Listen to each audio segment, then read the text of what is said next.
Hello guys, Colonel Ninny here.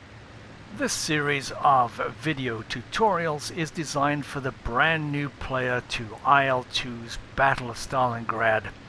Each of the 13 campaigns has several missions that you need to complete before you can move to the next one. So I'm going to work with you on how to make these missions a success. Not only are you going to learn to fly the aircraft properly, but you will be able to do complex engine management and understand ballistics and flight physics. You'll be able to navigate on the map, and you'll be able to shoot down the enemy. And once you've mastered that, you'll be ready to step into the real world of multiplayer, where you're fighting real human opponents, not just AI. And to help you get there faster, check out my channel. I've got over 100 tutorials that will help you from everything from takeoffs and landings to strafing and bombing and navigation. You name it, it's covered, and you just need to learn it. So this is episode 2 of the Sea Dragons campaign.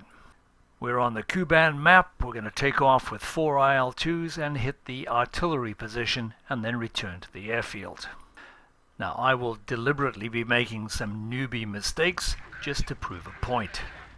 I'd recommend you have a pen and paper to jot some notes down. The green flare tells us we're cleared for takeoff, so we'll get this puppy off the ground and try and follow the leader. Of course, in your enthusiasm, you haven't read the aircraft manual, so you have no idea what the power settings should be. Not to worry, that's why I'm here. So heavily laden, this old girl won't get off the ground until you're doing at least 150 clicks. Looks like I'm behind the formation. I should have added the power to take off at the same time as my wingman, that way I would have been closer. Now I have to catch up. But even though I'm doing 240, I'm not catching up. So what's the problem? The problem is the 2 green lights on the right hand side of the cockpit. Can you guess what those are? The landing gear, that's correct. I left them down and they're causing so much drag I can't catch up. That mistake is more common than you think. So note to self, once we're clear of the ground, we will retract the gear and make sure the lights are out. Even though we're supposed to be following a leader, if we get left behind for some reason, we still need to know how to navigate. So look around you, pick out features on the map that you can identify from the air. Once we go feet dry, we will be about 5 kilometers away from the target. It's on top of the hill. The flight lead will give the order to drop the bombs, but I'm not there, so I'm going to have to do something different. I can see the anti-aircraft fire, but I've yet to get eyes on the target.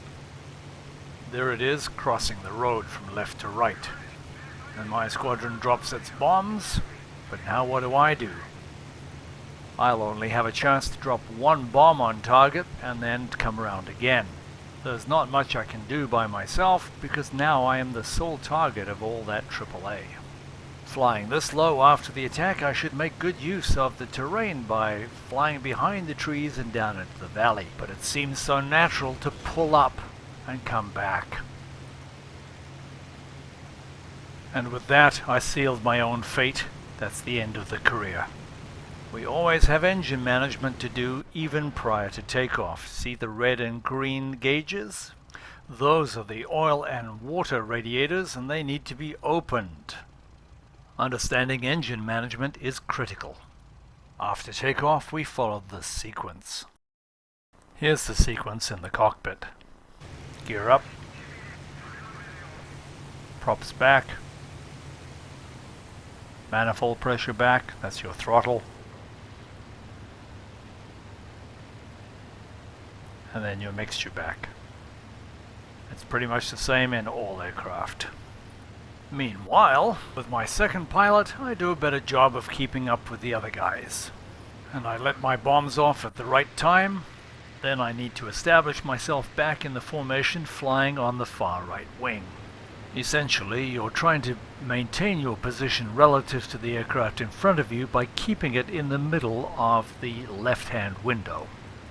For more details on formation flying, check out my video. Try putting yourself out of position with the group and then rejoining.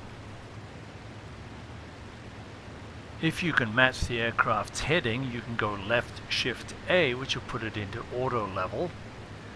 Then all you need to do is jockey the throttle back and forth to control your speed to maintain the distance. Now we need to find the airfield. I'll continue to follow the leader and land as number 4. Watch how I flare and fly parallel to the runway and just allow the aircraft to lose its speed and touch down by itself. Let's see what that looks like from the cockpit. It's simply a matter of holding the nose steady on the horizon and completing it by keeping it straight with the rudder and using brakes. And a successful landing means a successful mission. I have no ground kills, however I did survive the mission. You might want to fly mission 2 a few times just to get good at it before moving on to mission 3.